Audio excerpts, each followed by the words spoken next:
अस्सलाम वालेकुम स्टूडेंट्स। आज के इस लेक्चर में हम एक्सरसाइज 2.2 के क्वेश्चन नंबर 2 और क्वेश्चन नंबर 3 को सॉल्व करेंगे। तो क्वेश्चन नंबर 1 के अंदर हमने एक्सपोनेंशियल फॉर्म्स को लॉगरिथमिक फॉर्म में कन्वर्ट किया था। तो आज क्वेश्चन नंबर 2 के अंदर हम लॉगरिथमिक फॉर्म से एक्सपोनेंशियल फॉर्म में किस तरह से एक्सप्रेशंस को कन्वर्ट करते हैं वो सीखेंगे। तो आइए चलते हैं क्वेश्चन नंबर 2 पर। तो क्वेश्चन नंबर 2 है express each in exponential form. यहाँ पे लॉगरिथमिक फॉर्म में दिए हुए हैं, हमने इनको किस फॉर्म में कन्वर्ट करना है? एक्सपोनेंशियल फॉर्म में। तो यहाँ पे हम देखते हैं जी लॉग 125, इसकी बेस क्या है 5 इक्वल टू 3। अब हमने इस 125 का लॉग लेना है। तो ये हमारे पास क्या है एक्चुअल में, ये रिज़ल्ट है। तो रिज़ल्ट हम क्या करेंगे, इक्वल के दूसरी साइड पर लिख लेंगे एक्सपोनेंशियल फॉर्म में। ये बेस है, इसको हमने बेस में लिख लिया। और ये जो इक्वल के इस साइड पे नंबर 3 है, ये इसकी एक्चुअल क्या होगी, पावर होगी, यहाँ इसका एक्सपोनेंट होगा। अब देखें 5 की पावर 3, 5 को आप 3 टाइम मल्टीप्लाई करें तो आपके पास रिज़ल्ट क्या आएगा 125। इससे भी आप चेक कर सकते हैं कि आपने जो एक्सपोनेंशियल फॉर्म बनाई है क्या वो सही है या गलत है। नेक्स्ट इसका पार्ट नंबर 2 है। तो यहाँ पे लोग हमने लेना है 16 का और बेस्ड हमारे पास क्या है 2, ये किसके इक्वल है 4 के। तो एक्सपोनेंशियल फॉर्म में लिखते हैं। यहाँ पे बेस हमारे पास 2 है, पहले आप बेस लिख लें। और ये जो 4 है, इक्वल के इस साइड पे जो नंबर होगा ये इसका एक्सपोनेंट होगा। तो 2 की पावर 4, 2 की पावर 4। अब ये जो 16 है ये एक्चुअल में रिजल्ट है। अब देखें 2 की पावर जो 4 है ये किसके इक्वल होता है 16 के। नेक्स्ट है जी हमारे पास लॉग 1 का हमने लॉग लेना है और इसकी बेस क्या है 23। ये किसके इक्वल आएगा 0 के। अब इसको एक्सपोनेंशियल फॉर्म में लिखेंगे। किस तरह से लिखेंगे, देखिए यहाँ पे बेस हमारे पास 23 है, 23 को हमने लिख लिया। और जो 0 है ये हमारे पास उसका क्या बनेगा, एक्सपोनेंट बनेगा। तो जो एक्सपोनेंट बनेगा तो उसको हम ऊपर लिख लेंगे। अब 23 की पावर 0, हम लास्ट एक्सरसाइज के अंदर पढ़ के आए हैं कि अगर हमारे पास कोई नंबर हो, जनरल हमने नंबर लिखा था वहाँ ए, तो ए की पावर 0 किसके इक्वल थी 1 के। तो ये हमारे पास किसके इक्वल आ जाएगा 1। तो ये जो 1 का हम लॉग लेंगे तो ये किसके इक्वल आएगा 0 के। बेस चाहे 23 हो 10 हो कुछ भी हो। नेक्स्ट है जी इसका पार्ट नंबर 4। तो यहाँ पे हमने लॉग लेना है 5 का और उसकी बेस भी क्या है 5। ये रिज़ल्ट क्या आएगा हमारे पास 1। तो एक्सपोनेंशियल फॉर्म में लिखते हैं। यहाँ पे हमने इसको 5 को लिखा बेस को, और ये जो है उसका एक्सपोनेंट बन गया। ये किसके इक्वल आ जाएगा, ये जो जिस नंबर का हमने लॉग लेना था रिज़ल्ट। तो 5 की पावर 1 जो है ये 5 ही होता है एक्चुअल में। नेक्स्ट है जी इसका लॉग 1/8, बेस क्या है इसकी 2। तो एक्सपोनेंशियल फॉर्म में लिखते हुए हम सबसे पहले क्या लिखेंगे, पहले बेस लिखेंगे। उसके बाद इक्वल के साइड पे जो नंबर होगा ये उसकी क्या बनेगी, पावर बनेगी। तो 2 की पावर -3, ये किसके इक्वल आ जाएगा 1/8 के। पार्ट नंबर 6 है जी। तो यहाँ पे 1/3, 1/2 ये इक्वल है लॉग 3/9। अब यहाँ पे उसने क्या किया है कि लॉग वाले को इधर लिख लिया है और रिज़ल्ट को इधर लिख लिया है। तो हम यहाँ से बेस को लिखेंगे पहले, तो हमारे पास बेस आ जाएगी, ठीक है। और उसके बाद इक्वल के इस साइड पर ये जो नंबर है, ये जो रिज़ल्ट निकला हुआ है यहाँ पे, ये उसकी क्या आ जाएगा पावर में इक्वल टू, और ये लॉग के साथ जो 3 है इसको हम इक्वल के इस साइड पर लिख लेंगे। तो ये एक्सपोनेंशियल फॉर्म बन जाएगी। इसी तरह से 5 इज़ इक्वल टू लॉग, यानी 1,00,000 लिखा हुआ है और उसकी बेस क्या है 10।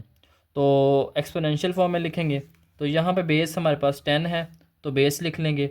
उसके बाद इक्वल के इस साइड पे हमारे पास 5 है तो ये उसकी पावर में आ जाएगा इक्वल टू, और ये 1,00,000 के इक्वल आ जाएगा। तो ये इसकी क्या बन जाएगी एक्सपोनेंशियल फॉर्म। नेक्स्ट है जी पार्ट नंबर 8। तो लॉग हमने लेना है 1/16 का, बेस क्या है यहाँ पे 4, किसके इक्वल है जी -2 के। तो एक्सपोनेंशियल फॉर्म में लिखेंगे, पहले बेस लिख लेंगे। तो बेस हमारे पास है 4, इधर ये वाला जो नंबर -2 है ये इसकी क्या बन जाएगी पावर। तो 4 की पावर -2 आ जाएगी। ये किसके इक्वल है 1/16 के। तो यहाँ पे ये इसकी एक्सपोनेंशियल फॉर्म बन जाएगी। अब क्वेश्चन नंबर 3 है स्टूडेंट्स। तो इसकी स्टेटमेंट को समझते हैं पहले। तो स्टेटमेंट में ये है कि find the value of x in each of the following. यहाँ पे कुछ लॉगरिथमिक फॉर्म में क्वेश्चंस लिखे हैं, तो जहाँ से हमने एक्स की वैल्यू फाइंड करनी है। तो इसका क्वेश्चन नंबर 1 है log 64 बेस क्या है इसकी एक्स, ये किसके इक्वल है 3 के। अब लॉगरिथमिक फॉर्म है तो इसको हम पहले एक्सपोनेंशियल फॉर्म में लिखेंगे। तो जब एक्सपोनेंशियल फॉर्म में लिखेंगे तो हमारे पास बन जाएगा, ये बेस है इसको हम बेस में लिख लेंगे, और ये जो 3 है इसको हम पावर में लिख लेंगे। ये किसके इक्वल है 64 के। अब 64 के जब हम फैक्टर्स बनाते हैं तो हमारे पास बनता है ये 4 की पावर 3। तो स्टूडेंट्स आपने ये बात याद रखनी है, जब पावर्स इक्वल होती हैं तो बेस भी आपस में इक्वल होती हैं। इसी तरह से जब बेस इक्वल होती हैं तो पावर्स भी आपस में इक्वल होती हैं। तो यहाँ पे 3 और 3 इक्वल हैं तो ये आपस में कैंसिल हो जाएंगे। यहाँ पे x किसके इक्वल आ जाएगा 4 के। नेक्स्ट इसका पार्ट नंबर 2 है, जहाँ पे हमारे पास है log 1 बेस क्या है 5 इक्वल टू एक्स। सबसे पहले हम इसको एक्सपोनेंशियल फॉर्म में लिखेंगे। तो एक्सपोनेंशियल फॉर्म में क्या आ जाएगा हमारे पास, यहाँ पे आ जाएगा 1 इज़ इक्वल टू 5 की पावर x। अब देखें यहाँ पे जो वेरिएबल है ये पावर में आ गया, और यहाँ पे हमारे पास वेरिएबल है ही नहीं। तो हम क्या करेंगे, इस 1 को 5 की पावर 0 लिख लेंगे, क्योंकि हमने पढ़ा है कि जो a की पावर 0 है वो किसके इक्वल होती है 1 के। अब a यहाँ पे कोई नंबर भी हो सकता है, 2 हो सकता है, 3 हो सकता है, 5 हो सकता है। तो इसको हम लिख लेंगे 5 की पावर 0। अब यहाँ पे क्या है, यहाँ पे दोनों बेस इक्वल हैं। तो जब बेस इक्वल हैं तो एक्सपोनेंट्स यानी पावर्स भी क्या होंगी इक्वल होंगी। तो x किसके इक्वल आ जाएगा 0 के। इसका पार्ट नंबर 3 है log 8 और बेस क्या है यहाँ पे x, ये किसके इक्वल है 1 के। सबसे पहले हम इसको एक्सपोनेंशियल फॉर्म में लिखेंगे। तो एक्सपोनेंशियल में हमारे पास आ जाएगा x बेस की पावर 1, ये इक्वल है 8 के। अब यहाँ पे ऑलरेडी x किसके इक्वल आ चुका है 8 के, तो यहाँ पे हमें मज़ीद सॉल्व करने की ज़रूरत नहीं होगी।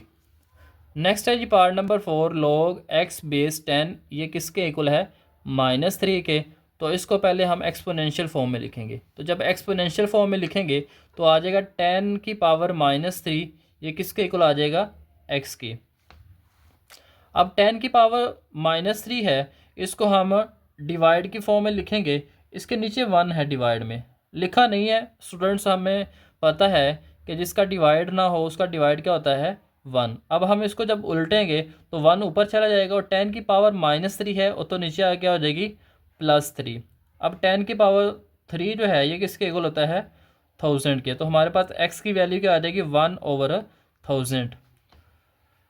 पार्ट नंबर 5 है जिसमें लॉग लेना है हमने x का, बेस क्या है 4, ये किसके इक्वल है 3/2 के।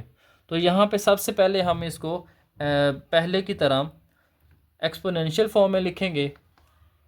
अब हमने इसको एक्सपोनेंशियल फॉर्म में लिखा तो एक्सपोनेंशियल फॉर्म में आ जाएगा हमारे पास 4 की पावर 3/2, ये किसके इक्वल आएगा x के। अब हमें पता है ये जो 4 है ये 2 की पावर 2 होता है। यहाँ पे 2 और 2 आपस में कैंसिल हो जाएंगे, तो 2 की पावर क्या आ जाएगी 3। अब 2 की पावर 3 किसके इक्वल होती है 8 के।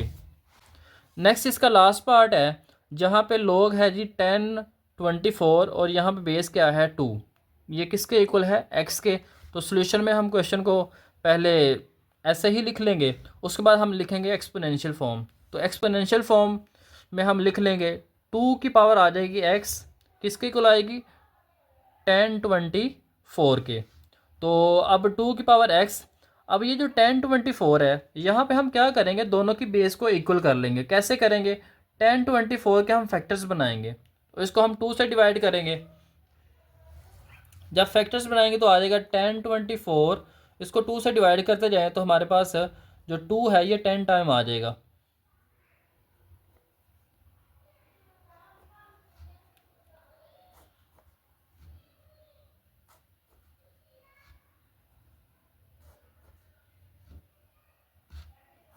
टू से डिवाइड करते जाएं तो यहाँ पे सिंप्लीफाई होता जाएगा। तो ये आ जाएगा 2 की पावर 10। अब हमने पढ़ा है कि जब बेस इक्वल हों तो पावर्स भी क्या होती हैं, इक्वल होती हैं। तो यहाँ पे बेस दोनों की 2 सेम हैं या इक्वल हैं, तो हम पावर्स को आपस में क्या कर लेंगे, इक्वल कर लेंगे। तो एक्स की वैल्यू क्या आ जाएगी, 10।